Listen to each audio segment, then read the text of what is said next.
नारायणं निखिलपूर्णगुणैकदेहं निर्दोषाप्यतमोऽप्यखिलैः सुवाक्यैः अस्योद्भवादिदमशेषविशेषतोऽपि वन्द्यं सदा प्रियतमं मम सन्नमामि। कृष्णाय वासुदेवाय हरये परमात्मने प्रणतः क्लेशनाशाय गोविन्दाय नमो नमः। अभ्रमं भङ्गरहितम् अजडं विमलं सदा आनन्दतीर्थमतुलं भजे तापत्रयापहम्। पृथ्वीमण्डलमध्यस्थाः पूर्णबोधमतानुगाः वैष्णवाः विष्णुहृदयाः तान् नमस्ये गुरून् मम। तपस्वाध्याय शुश्रूषा कृष्णपूजारतं मुनिम् विश्वेशम् इष्टदं वन्दे परिव्राट् चक्रवर्तिनम्। श्रीगुरुभ्यो नमः। हरिः ओम्।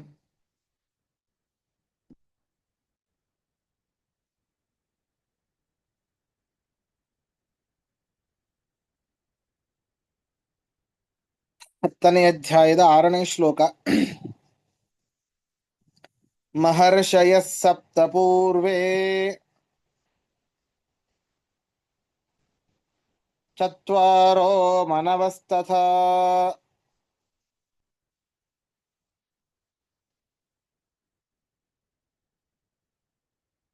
मद्भावा मानसा जाता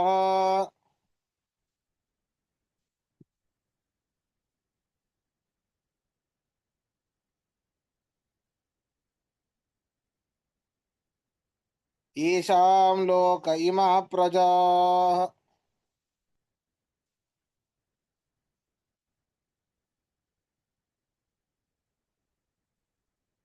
ಬರೀ ಹಿಂದಿನ ಒಂದು 2 ಶ್ಲೋಕಗಳಲ್ಲಿ ಗುಣಗಳನ್ನು ಹೇಳಿಕೊಂಡು ಬಂದ ಕೃಷ್ಣ ಪರಮಾತ್ಮ. ಸಮತ್ವ, ಅಹಿಂಸೆ ಮೊದಲಾದ ಅನೇಕ ಗುಣಗಳು ನನ್ನಿಂದಲೇನೇ ಹುಟ್ಟಿವೆ ಅಂತ ಕೃಷ್ಣ ಹೇಳ್ತಾ ಬಂದ. ಈಗ ಈ ಲೋಕ ಸೃಷ್ಟವಾದದ್ದು ಕೂಡ ನನ್ನಿಂದಲೇನೆ. ಎಲ್ಲಿಂದ ಶುರು ಆದದ್ದು, ಹೇಗೆ, ಏನು ಅನ್ನೋದನ್ನ ಎಲ್ಲ ನಿಖರವಾಗಿ ಕೃಷ್ಣ ಹೇಳ್ತಾ ಇದ್ದಾನಿಲ್ಲಿ.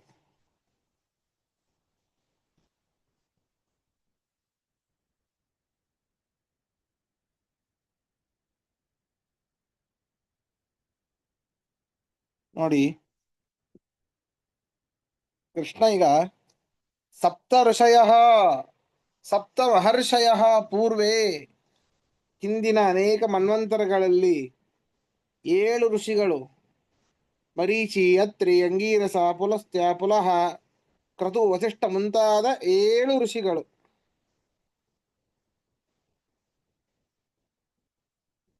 4 ಮನ್ವಂತರಗಳು, ಅದರಲ್ಲಿ 4 ಮನುಗಳು, ಅವರ ಮಕ್ಕಳು, ಅವರ ಮೊಮ್ಮಕ್ಕಳು, ಎಲ್ಲವೂ ಲೋಕದಲ್ಲಿ ಇರುವ ಸಕಲ ಜೀವರೆಲ್ಲ ಯಾರ್ಯಾರಿದ್ದಾರೋ ಅಂತಹ ಬ್ರಹ್ಮದೇವರ ಮನಸ್ಸಿನಿಂದ ಹುಟ್ಟಿದವರು.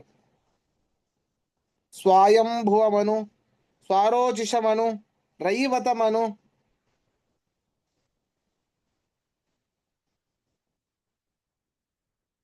ಉತ್ತಮ, ಈ ಪ್ರಸಿದ್ಧರಾದವರು 4 ಮಂದಿ. ಆ ಮನುಗಳಲ್ಲಿ ಮತ್ತೆ ಅನೇಕ ವರ್ಣ ವ್ಯವಸ್ಥೆಗಳು ಮನುಗಳನ್ನು ಹೊರತುಪಡಿಸಿ ಬ್ರಾಹ್ಮಣ, ಕ್ಷತ್ರಿಯ, ವೈಶ್ಯ, ಶೂದ್ರ, ಈ ರೀತಿಯಾದ 4 ವರ್ಣಗಳು.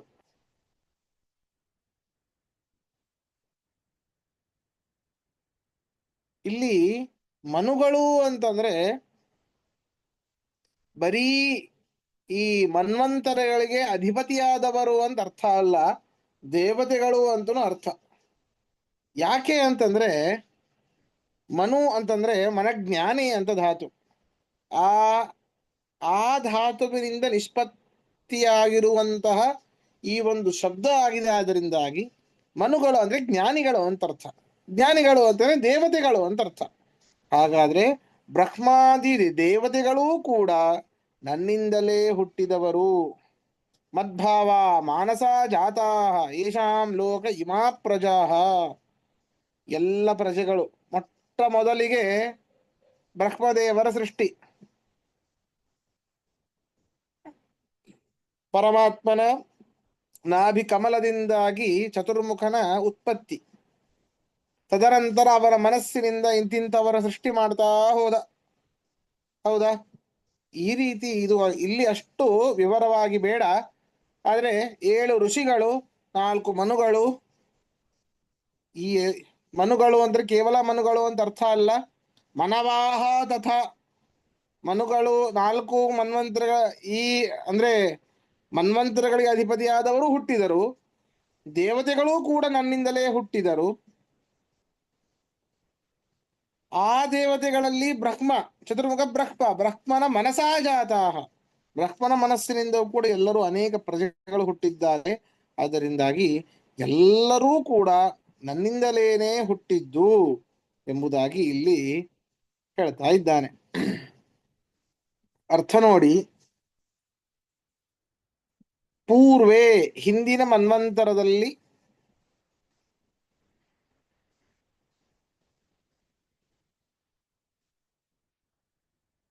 ಪೂರ್ವೇ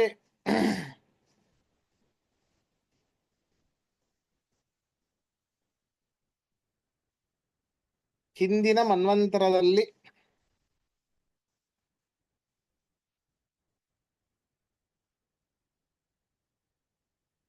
ಸಪ್ತ ಋಷಯ, ಸಪ್ತ ಮಹರ್ಷಯ, ಸಪ್ತ ಮಹರ್ಷಯ, ಸಪ್ತ ಮಹರ್ಷಯ 7 ಋಷಿಗಳು,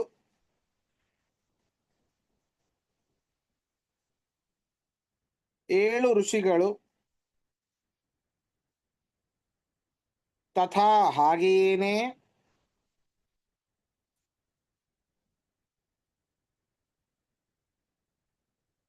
ತಥಾ ಹಾಗೆಯೇನೆ, ಮನವ ಚತ್ವಾರಃ ಮನವಾಹ, ಚತ್ವಾರಃ ಮನವಾಹ,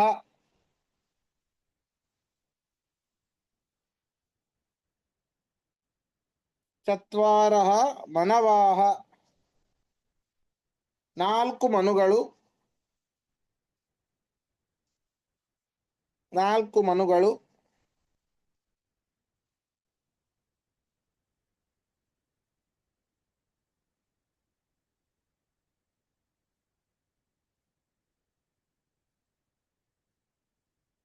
ಮದ್ಭಾವ ಮಾನಸ ಜಾತಾಹ, ಮದ್ಭಾವಾಹ ನನ್ನಿಂದ ಹುಟ್ಟಿದ, ನನ್ನಿಂದ ಹುಟ್ಟಿದ ಬ್ರಹ್ಮದೇವರು,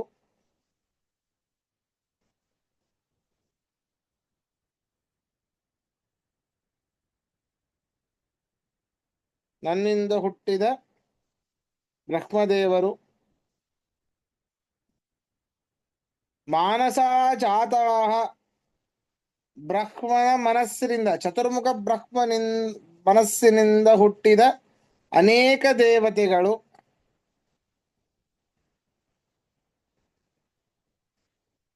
ಮಾನಸ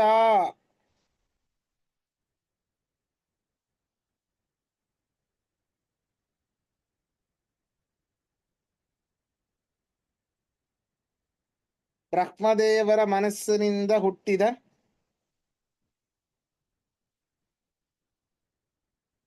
ಏಷಾಂ ಯಾವ,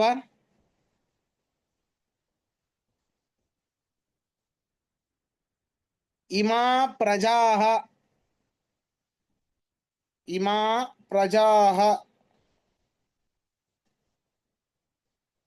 ಈ ಪ್ರಜೆ, ಇಮಾ ಈ ಲೋಕ ಪ್ರಜಾಹ ಲೋಕದಲ್ಲಿ ಇರುವ ಪ್ರಜೆಗಳು,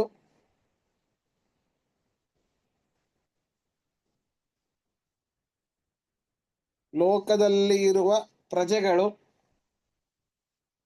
ಇದರ ಬಗ್ಗೆ ಬಹಳ ವಿಸ್ತೃತವಾಗಿ ಭಾಗವತದಲ್ಲಿ ಬರ್ತದೆ. ಮೊಟ್ಟ ಮೊದಲಿಗೆ ಮೊದಲನೆಯ 2 ಸ್ಕಂದದಲ್ಲಿ ಈ ಸೃಷ್ಟಿಯ ಒಂದು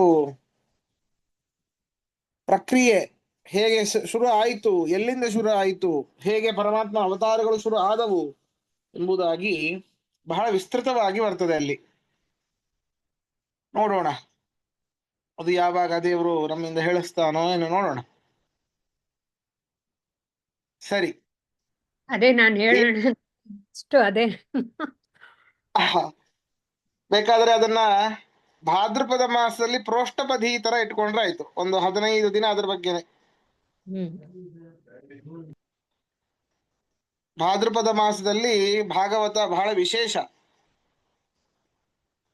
ಸಾರಾಂಶ ರೂಪವಾಗಿ ಹೇಳಬೇಕು. ಪ್ರತಿಯೊಂದು ಶ್ಲೋಕಕ್ಕೂ ಹೇಳಿಕ್ ಆಗೋದಿಲ್ಲ, ಅದರಲ್ಲಿ ಮುಗಿಯೋದೇ ಇಲ್ಲ, ಅಷ್ಟು ಅದ್ಭುತವಾದದ್ದು. ನಾವು ಇದನ್ನೆಲ್ಲ ಒಂದೊಂದು ವರ್ಷದಲ್ಲಿ ಮುಗಿಸ್ಬಿಡ್ತೇವೆ, ಇದು ಮುಗಿಯೋದಿಲ್ಲ. ಸಾಕು, ಎಷ್ಟು ನಮಗೆ ಗ್ರಹಣ ಶಕ್ತಿ ಇದೆ, ಎಷ್ಟು ಬರೀಲಿಕ್ಕೆ ಸಾಧ್ಯ ಅಷ್ಟನ್ನ ಹೇಳಿ ಮುಗಿಸ್ತಾ ಇದ್ದೇವೆ. ಯಾಕಂದ್ರೆ ನಮಗೂ ಗೊತ್ತಿರೋದೇ ಅಷ್ಟು. ಆದ್ರಿಂದ ಎಷ್ಟು ಗೊತ್ತಿದೆನೋ ಅಷ್ಟು ಹೇಳ್ತಾ ಇದ್ದೇವೆ. ಮಹಾಜ್ಞಾನಿಗಳಿಗೆ ಗೀತೆಗೆ ಅನೇಕ ಅರ್ಥಗಳನ್ನ ಮಾಡ್ತಾರೆ, ನಮ್ಮಿಂದ ಅವೆಲ್ಲ ಸಾಧ್ಯ ಇಲ್ಲ. ಅದರಿಂದ ಭಾಗವತವನ್ನ ಪ್ರತಿಯೊಂದು ಸ್ಕಂದದ ಕೆಲವೊಂದು ಮುಖ್ಯಾಂಶವನ್ನ ಶ್ಲೋಕ ರೂಪವಾಗಿ ಹೇಳಿ, ಅದರ ತಾತ್ಪರ್ಯವನ್ನ ಹೇಳಿ, ಇನ್ನುಳಿದ ಭಾಗವನ್ನ ಸಾರಾಂಶ ರೂಪವಾಗಿ ಹೇಳಿ ಮುಂದೆ ಬರುವಂತಹ ಭಾದ್ರಪದ ಮಾಸದಲ್ಲಿ ನೋಡೋಣ ಅಂತ. ಆಗ್ಲಿ ಆಚಾರ್ಯ, ಹಾಗೆ ಮಾಡೋಣ.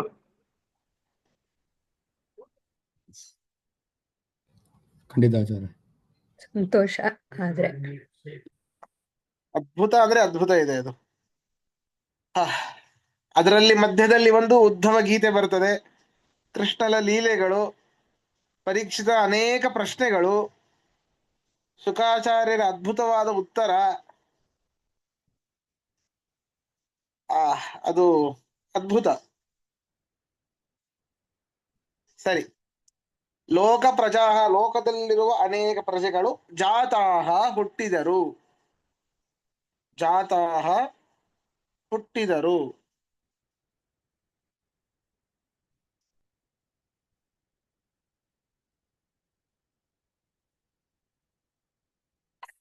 ಸರಿ,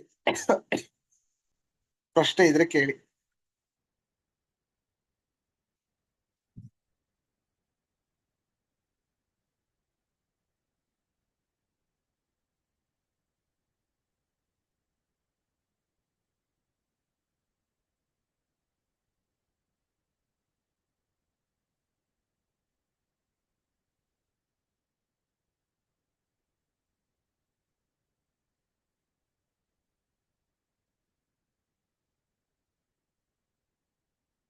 ಮುಂದೆ ಹೋಗೋಣ. ಏತಾಂ ವಿಭೂತಿಂ ಯೋಗಂ ಚ ಮಮ ಯೋ ವೇತ್ತಿ ತತ್ವತಃ ಸೋವಿಕಂಪೇನ ಯೋಗೇನ ಯುಜ್ಯತೆ ನಾತ್ರ ಸಂಶಯಃ.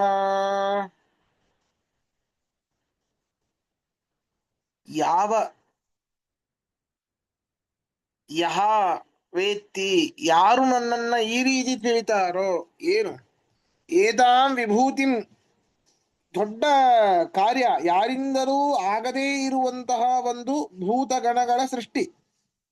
ಭೂತ ಅಂದ್ರೆ ದೆವ್ವ ಪಿಶಾಚಾದಿಗಳು ಅಲ್ಲ, ಪಂಚಭೂತ ಇತ್ಯಾದಿಗಳು, ಪಂಚತನ್ಮಾತ್ರಗಳು, ಪಂಚಭೇದಗಳು, ಇವೆಲ್ಲ ಕೂಡಿರುವುದರಿಂದಾಗಿ ಈ ಒಂದು ಸೃಷ್ಟಿಯನ್ನು ನಾವು ಪ್ರಪಂಚ ಅಂತ ಹೇಳ್ತೇವೆ. ಪಂಚೇಂದ್ರಿಯಗಳು, ಪಂಚ ಜ್ಞಾನೇಂದ್ರಿಯಗಳು, ಪಂಚಕರ್ಮೇಂದ್ರಿಯಗಳು, ಪಂಚತತ್ವಗಳು,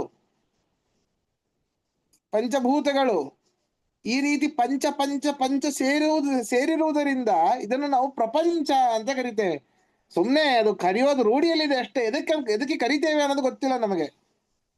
ಪ್ರಪಂಚ ಅಂತ ಯಾಕೆ, ಈ ರೀತಿ ಪ್ರಕೃಷ್ಟವಾದ, ಯಾರಿಂದಲೂ ಹುಟ್ಟಿಸದೇ ಇರುವಂತಹ, ಪರಮಾತ್ಮನಿಂದ ಮಾತ್ರ ಹುಟ್ಟಿದಂತಹ ಈ ಅನೇಕ ಪಂಚಗಳು,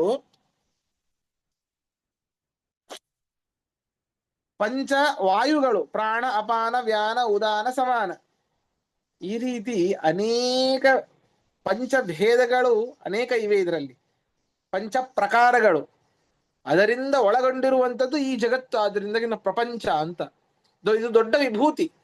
ಇಂತಹ ವಿಭೂತಿಯನ್ನ, ಇಂತಹ ಯೋಗ ಅಂದ್ರೆ ಜ್ಞಾನವನ್ನ ಯಾರು ಯಥಾರ್ಥವಾಗಿ ತಿಳಿತಾರೋ, ಪರಮಾತ್ಮನೇ ಇದು, ಪರಮಾತ್ಮನಿಂದಲೇನೆ ಇದೆಲ್ಲ ಹುಟ್ಟಿದ್ದು, ಈ ಸೃಷ್ಟಿಗೆ ಕಾರಣನಾದವನು ಅವನೇ ಎಂಬುದಾಗಿ ಯಾರು ತಮ್ಮ ಸಾಮರ್ಥ್ಯವನ್ನು, ಪರಮಾತ್ಮ ಒಂದು ಸಾಮರ್ಥ್ಯವನ್ನ ಯಥಾರ್ಥವಾಗಿ ತಿಳಿತಾನೋ ಅಂಥವರು ದೃಢವಾಗಿ ಧ್ಯಾನ ರೂಪದಿಂದ, ಧ್ಯಾನ ರೂಪವಾದ ಸಾಧನ, ಅದೇ ದೊಡ್ಡ ಸಾಧನ. ಧ್ಯಾನ ಏನು ಮಾಡ್ತಾನೋ ಅವನು ದೊಡ್ಡ ಸಾಧನ ಮುಕ್ತಿಗೆ, ಅದರಲ್ಲಿಯೇ ಅವನು ತೊಡಗಿಕೊಳ್ಳುತ್ತಾನೆ. ಸರಿಯಾಗಿ ಪರಮಾತ್ಮನ ಜ್ಞಾನವನ್ನ ಪಡೆದವರು ಧ್ಯಾನದಲ್ಲಿ ಆಸಕ್ತರಾಗ್ತಾರೆ.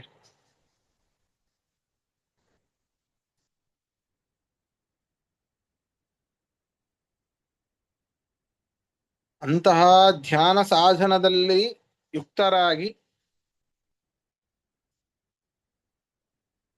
ದೃಢವಾಗಿ ನನ್ನನ್ನು ಭಜಿಸ್ತಾರೆ. ಈ ವಿಷಯದಲ್ಲಿ ಸಂಶಯ ಇಲ್ಲ, ನಾತ್ರ ಸಂಶಯ. ಈ ವಿಷಯದಲ್ಲಿ ಅಂದ್ರೆ ಅವನಿಗೆ ಇಂತಹ ಎಲ್ಲಾ ಜ್ಞಾನ ಇದ್ದಾಗ, ಪರಮಾತ್ಮನು ಈ ರೀತಿ ಪರಮಾತ್ಮನ ಸಕಾಶಾತ್ ಸಕಲವೂ ಸ್ಪಷ್ಟವಾಗಿದೆ, ಹುಟ್ಟಿದೆ ಎಂಬುವಂತಹ ಯಥಾರ್ಥವಾದ ಜ್ಞಾನ ಇದ್ದಾಗ ಧ್ಯಾನ ಬಹಳ ಅಸಾಧ್ಯವಾದದ್ದೇನಲ್ಲ ಅವನಿಗೆ.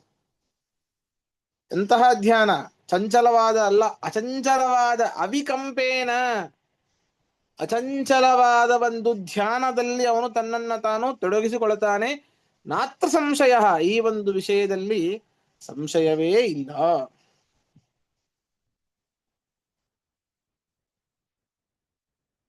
ಅರ್ಥ ನೋಡಿ. ಏತಾಂ ಏತಾಂ ಹಿಂದೆ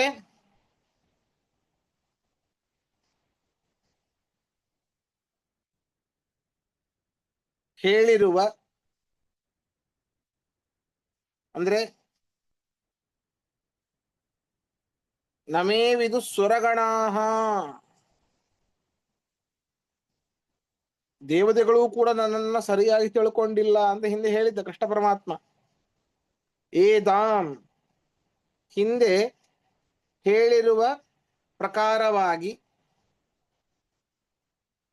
ಹಿಂದೆ ಹೇಳಿರುವ ಪ್ರಕಾರವಾಗಿ ಮಮ ನನ್ನ, ಮಮ ನನ್ನ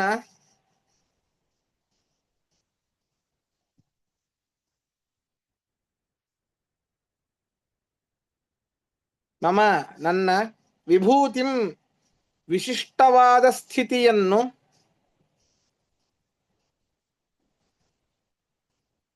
ಏನು ವಿಶಿಷ್ಟವಾದ ಸ್ಥಿತಿ? ದೇವತೆಗಳಿಗೂ ಕೂಡ ನಾನು ಅವರ ಬುದ್ಧಿಗೆ ನಿಲ್ಕೋದಿಲ್ಲ ಎನ್ನುವಂತಹ ವಿಶಿಷ್ಟವಾದ ಸ್ಥಿತಿ, ಅಂತಹ ಮಹತ್ವ ಅಂತರ್ಥ. ವಿಶಿಷ್ಟವಾದ ಸ್ಥಿತಿಯನ್ನು, ವಿಭೂತಿಂ ವಿಶಿಷ್ಟವಾದ ಸ್ಥಿತಿಯನ್ನು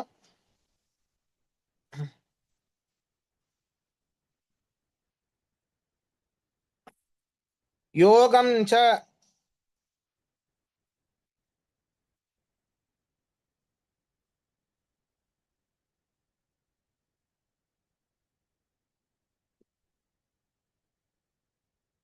ಬುದ್ಧ್ಯಾದಿಗಳನ್ನ ಒಳಪಟ್ಟು, ಬುದ್ಧ್ಯಾದಿಗಳನ್ನು ಮೇಲ್ಗೊಂಡು, ಬುದ್ಧ್ಯಾದಿಗಳನ್ನು ಮೇಲ್ಗೊಂಡು ಎಲ್ಲದರ ಸೃಷ್ಟಿಕರ್ತ ನಾನೆಂದು, ಬುದ್ಧ್ಯಾದಿಗಳನ್ನು ಮೇಲ್ಗೊಂಡು ಎಲ್ಲದರ ಸೃಷ್ಟಿಕರ್ತ ನಾನೆಂದು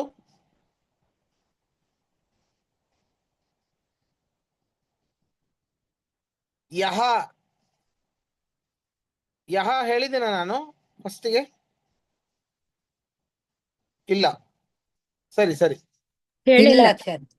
ಹಾ. ಯಹ ಏತಾಮಿಂದ ಶುರು ಯಾರು, ಮಾಡಿದ್ದೀರಾ ಆಚಾರ್ಯ? ಹೌದು ಹೌದು ಹೌದು. ಯಹ ಯಾರು ತತ್ವತಃ ಯಥಾರ್ಥವಾಗಿ, ತತ್ವತಃ ಯಥಾರ್ಥವಾಗಿ ವೇತ್ತಿ ತಿಳಿಯುವನೋ, ವೇತ್ತಿ ತಿಳಿಯುವನೋ, ಸಹ ಅವನು, ಸಹ ಅವನು,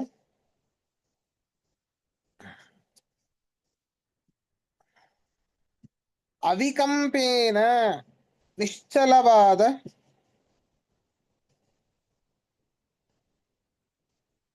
ಅವಿಕಂಪೇನ ನಿಶ್ಚಲವಾದ, ಯೋಗೇನ ಧ್ಯಾನಯೋಗದಿಂದ, ಯೋಗೇನ ಧ್ಯಾನರೂಪ ಸಾಧನದಿಂದ, ಯೋಗೇನ ಧ್ಯಾನರೂಪ ಸಾಧನದಿಂದ, ಯುಜ್ಯತೆ ಕೂಡಿಕೊಳ್ಳುತ್ತಾನೆ, ಅರ್ಥಾತ್ ಯುಕ್ತ ನೆನೆಸುತ್ತಾನೆ. ಯುಜ್ಯತೆ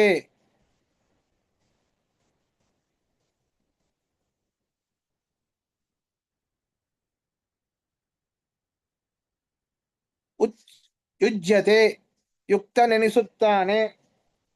ಅತ್ರ ಈ ವಿಷಯದಲ್ಲಿ, ಅತ್ರ ಈ ವಿಷಯದಲ್ಲಿ,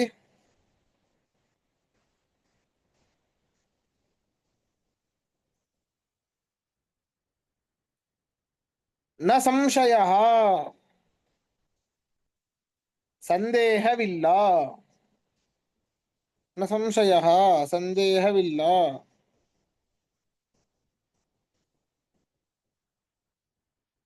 ಪ್ರಶ್ನೆ ಇದ್ರೆ ಕೇಳಿ.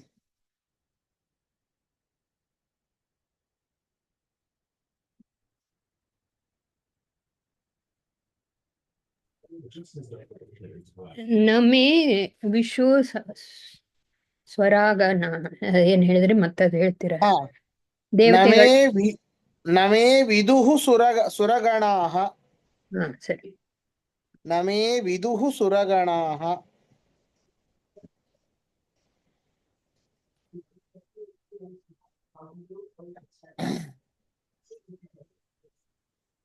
ಸರಿ, ಮುಂದೆ ಹೋಗೋಣ. ಅಹಂ ಸರ್ವಸ್ಯ ಪ್ರಭವಃ ಮತ್ತಃ ಸರ್ವಂ ಪ್ರವರ್ತತೆ ಇತಿ ಮತ್ವಾ ಭಜಂತೆ ಮಾಂ ಬುಧಾ ಭಾವ ಸಮನ್ವಿತಾಃ. ಕೃಷ್ಣ ಹೇಳ್ತಾ ಇದ್ದಾನೆ, ಜ್ಞಾನಿಗಳು ನನ್ನನ್ನ ಹೇಗೆ ಭಜಿಸ್ತಾರೆ ಗೊತ್ತೋ?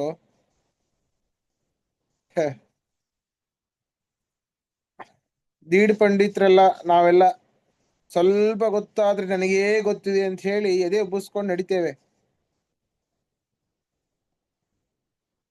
ನಾನು ಯಾವ ಶಬ್ದಕ್ಕೂ ಒಲಿಯೋದಿಲ್ಲ, ನಾವು ಯಾವ ಜ್ಞಾನಕ್ಕೂ ಪ್ರಾಪ್ತನಾಗೋದಿಲ್ಲ, ನಾನು ಯಾರ ಸೇವೆಗೂ ಕೂಡ ಸಿಗೋದಿಲ್ಲ, ಧ್ಯಾನಕ್ಕೆ ಸಿಗೋದಿಲ್ಲ. ಯಾವುದಕ್ಕೆ ಸಿಗ್ತಾನೆ ಪರಮಾತ್ಮ? ನಿಶ್ಚಲವಾದ ನಿರ್ಮಲವಾದ ಭಕ್ತಿಗೆ ನಾನು ಬಂಧಿತನಾಗ್ತೇನೆ, ನಾನು ನಿಮ್ಮ ಸೇವಕನಾಗ್ತೇನೆ. ಜ್ಞಾನಿಗಳು ಹೇಗೆ ಭಜಿಸ್ತಾರೆ ಪರಮಾತ್ಮನನ್ನ ಅಂತಂದ್ರೆ, ಅಹಂ ಸರ್ವಸ್ಯ ಪ್ರಭವಃ, ನಾನೇ ಸಕಲ ಜಗತ್ತಿಗೆ ಉತ್ಪತ್ತಿ ಕಾರಣ ಆಗಿದ್ದೇನೆ. ಅಷ್ಟೇ ಅಲ್ಲ, ಉತ್ಪತ್ತಿ ಕಾರಣ ಆದ ಮೇಲೆ ನಾವು ತಾಯಿ ಹೊಟ್ಟೆಯೊಳಗೆ ಇರಬೇಕಾದ್ರೆ ತಾಯಿ ನಮ್ಮನ್ನ ಹುಟ್ಟಿಸಿದ್ಲು. ಹುಟ್ಟಿಸಿದ ಮೇಲೆ ನಮ್ಮ ಕ್ರಿಯೆಗಳು, ಆ ಕೂಸು ಹುಟ್ಟಿಸಿದಂತಹ ಆ ಹುಟ್ಟಿದಂತಹ ಕೂಸು ತನ್ನ ಕ್ರಿಯೆಯನ್ನ ತಾನೇ ಮಾಡುತ್ತೆ. ತಾಯಿ ಹಾಲು ಕುಡಿಸ್ತಾಳೆ, ಒಳಗಡೆ ಹೋಗಿ ಜೀರ್ಣ ಆಗೋದು ಆ ಕೂಸೇ, ಹೌದಾ? ಮಲಮೂತ್ರಾದಿಗಳೆಲ್ಲ ಹೊರಬರೋದು, ಶ್ವಾಸೋಚ್ಛ್ವಾಸವಾಗೋದು, ಕಣ್ಣು ಬಿಳುಕ್ಸೋದು ಎಲ್ಲ ಯಾರು ಮಾಡ್ತಾರೆ? ಅವೆಲ್ಲ ಕೂಸಿನ ಕ್ರಿಯೆಗಳು, ತಾಯಿಯ ಕ್ರಿಯೆ ಅಲ್ಲ. ಪರಮಾತ್ಮ ಹಾಗಲ್ಲ, ಉತ್ಪತ್ತಿಯಾದದ್ದು ನನ್ನಿಂದಲೇನೆ, ಈ ಸಕಲ ಜಗತ್ತು ಪ್ರವೃತ್ತವಾಗ್ತಾ ಇರೋದು ನನ್ನಿಂದಲೇನೆ. ಮತ್ತಃ ಸರ್ವಂ ಪ್ರವರ್ತತೆ, ಎಲ್ಲರೂ ನನ್ನಿಂದಾಗಿಯೇನೆ ಅವರವರು ಬಯಸಿದ ಕಾಮ್ಯವೋ ಅಕಾಮ್ಯವೋ, ಕಾರ್ಯವೋ ಅಕಾರ್ಯವೋ ಆಯಾಯ ಕರ್ಮಗಳಲ್ಲಿ ಅವರು ಪ್ರವೃತ್ತರಾಗ್ತಾ ಇದ್ದಾರೆ ಅವರ ಸ್ವಭಾವಕ್ಕೆ ಅನುಗುಣವಾಗಿ. ನಮ್ಮಲ್ಲಿ ಸಾತ್ವಿಕ ಸ್ವಭಾವವೇ ಇರಬಹುದು, ನಾವು ಸಾತ್ವಿಕ ಕಾರ್ಯವನ್ನೇ ಮಾಡ್ತಾ ಇರಬಹುದು, ಆದರೆ ಅದರಲ್ಲಿ ಪ್ರವೃತ್ತರಾಗಲಿ ಪರಮಾತ್ಮನ ಒಂದು ಅನುಗ್ರಹ ಬೇಕು. ನಾವು ದುಷ್ಟ ಸ್ವಭಾವದವರೇ ಆಗಿರಬಹುದು, ನಾವು ದುಷ್ಟ ಕಾರ್ಯವನ್ನೇ ಮಾಡ್ತಾ ಇರಬಹುದು, ಅದರಲ್ಲಿ ಪ್ರವೃತ್ತನಾಗ್ಲಿಕ್ಕೆ ಆ ಒಂದು ಶಕ್ತಿ ಏನಿದೆ ಅದು ಪರಮಾತ್ಮ ಬೇಕು. ಈ ರೀತಿ ನನ್ನನ್ನ ಯಾರು ತಿಳಿತಾರೋ, ಈ ರೀತಿ ತಿಳಿದುಕೊಂಡು ಇತಿ ಮತ್ವಾ ಯೇ ಭಜಂತೆ, ಅಂತವರೇ ಬುಧಾಹ ಜ್ಞಾನಿಗಳು. ಇತಿ ಮತ್ವಾ ಭಜಂತೆ ಮಾಂ ಬುಧಾಹ ಭಾವಸಮನ್ವಿತಾಹ, ಭಕ್ತಿಯುಕ್ತರಾಗಿ ನನ್ನನ್ನ ಈ ರೀತಿಯಾಗಿ ತಿಳಿದುಕೊಂಡು ಜ್ಞಾನಿಗಳು ನನ್ನನ್ನ ಸೇವಿಸ್ತಾರೆ. ಇದು ಜ್ಞಾನಿಗಳು ನನ್ನನ್ನ ಭಜಿಸುವಂತಹ ವಿಧಾನ ಅಂತ ಕೃಷ್ಣ ಇದರಲ್ಲಿ ಹೇಳ್ತಾ ಇದ್ದಾನೆ. ಇನ್ನು ಮುಂದಿನ ಶ್ಲೋಕದಲ್ಲೂ ಕೂಡ ಹೇಳ್ತಾನೆ ಜ್ಞಾನಿಗಳು ಹೇಗೆ ಮಾಡ್ತಾರೆ, ಇನ್ನೂ ನನ್ನನ್ನ ಹೇಗೆ ಒಲಿಸಿಕೊಳ್ಳುತ್ತಾರೆ, ಅವರ ವಿಧಾನಗಳು ಏನೇನು ಅಂತ ಹೇಳಿ ಮುಂದೆ ಇನ್ನು 2 ಶ್ಲೋಕಗಳಲ್ಲಿ 3-4 ಶ್ಲೋಕಗಳಲ್ಲಿ ಕೃಷ್ಣ ಪರಮಾತ್ಮ ಹೇಳ್ತಾ ಬರ್ತಾನೆ. ಇವತ್ತಿಗೆ ಇಲ್ಲಿ ಪಾಠ ಮುಗಿಸೋಣ. ಶ್ರೀಕೃಷ್ಣಾರ್ಪಣಮಸ್ತು, ಮಧ್ವೇಶಾರ್ಪಣಮಸ್ತು. ಶ್ರೀಕೃಷ್ಣಾರ್ಪಣಮಸ್ತು, ಮಧ್ವೇಶಾರ್ಪಣ. ಕೃಷ್ಣಾರ್ಪಣಮಸ್ತು. ನಮಸ್ಕಾರ ಆಚಾರ್ಯ. ಧನ್ಯವಾದ.